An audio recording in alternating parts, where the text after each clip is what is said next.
नमस्कार बंधुरा एसएस दास किचेने आपनादेर सकलके स्वागतम। आज के निउ रेसिपि निरामिष छोलार डाल।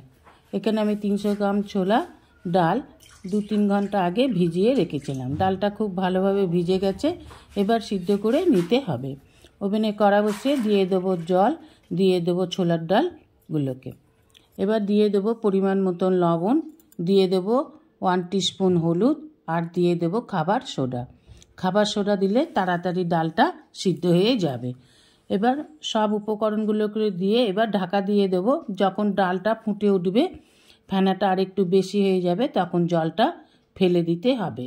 ए फेना अवस्थार डाल रान्ना करा उचित ना। आरेकटु फुटे उठले ताहले सम्पूर्ण फेनाटा हये जाबे, तारपरे फेले देबो। एखाने बानिये नेब एकटा मशला। निये नेब 1 टीस्पून छोटो एलाचेर गुঁড়ো, 1 टीस्पून जिरे गुঁড়ো, 1 टीस्पून सब्जी मशला। एबार एकटु जल दिए एकटु गुले नेब मशलाटाके, एकटा घोल मशलार बानिये नेब। एबार ओभेने कड़ा बसिए दिए देबो सादा तेल। तेलटा गरम हये गेले दिए देबो 1 टीस्पून घी। घी मेल्ट हये गेले तेल और घियेर साथे मिशे गेले एबार दिए देबो छोटो करे केटे राखा नारकेल कुचि और दिए देबो आमंड काजू बादाम। এইভাবে ছোলার ডাল করে খেয়ে দেখবেন, খুব ভালো লাগে। রেসিপিটা আশা করি আপনাদের খুব ভালো লাগবে। দিয়ে দেব কিছুটা পরিমাণে কিশমিশ। এবার সমস্ত উপকরণগুলোকে খুব ভালোভাবে হালকা লাল করে ভেজে তেলটাকে ছেঁকে তুলে নিতে হবে। এইভাবে এই যে তুলে নিলাম হালকা লাল করে ভেজে। এবার দিয়ে দেবো ফোড়ন, গরম মশলা, 2টো শুকনো লঙ্কা, একটা তেজপাতা আর দিয়ে দেবো 1 চামচ গোটা জিরে।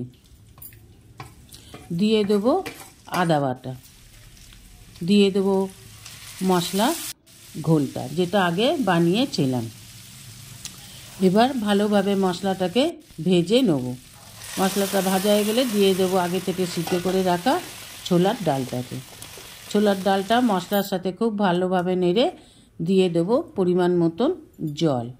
দিয়ে দেবো হলুদ একটু কম ছিল, দিয়ে দিলাম আর একটু হলুদ। দিয়ে দেবো ভেজে রাখা নারকেল, কাজু বাদাম, কিশমিশ, আমন্ড এগুলোকে দিয়ে দিলাম। এবার ফুটে উঠলে দিয়ে দেবো অল্প পরিমাণে লবণ, দিয়ে দেবো 1 টিস্পুন আমচুর, দিয়ে দেবো 1 টিস্পুন ঘি। এবার ভালোভাবে নেড়ে চেড়ে দিয়ে দেবো 2-3 চামচ চিনি। চিনি দিলে ছোলার ডালের টেস্ট বহুগুণ বেড়ে যায়। দিয়ে দিলাম 1 টিস্পুন কসুরি মেথি, হাতে করে ডলে একটু দিয়ে দিলাম। কসুরি মেথিটা কিন্তু আগে থেকে ভেজে রাখাই ছিল। এবার ফুটে উঠলে নামিয়ে নিলেই তৈরি বেঙ্গলি স্টাইলে নিরামিষ ছোলার ডাল। এবার পরিবেশন করুন লুচি, পরোটা, রুটির সাথে এই ডাল খেতে খুব ভালো লাগে। আমি তো লুচির সাথে পরিবেশন করব। Thanks for watching my channel SS Das kitchen. আশা করি ভিডিওটি আপনাদের ভালো লেগেছে। ভিডিওটি ভালো লাগলে অবশ্যই একটা লাইক, কমেন্ট, সাবস্ক্রাইব করার অনুরোধ রইল। পাশে থাকা বেল আইকনটিতে ক্লিক করে দেবেন নিউ ভিডিওর আপডেট পাওয়ার জন্য। সবাই ভালো থাকবেন।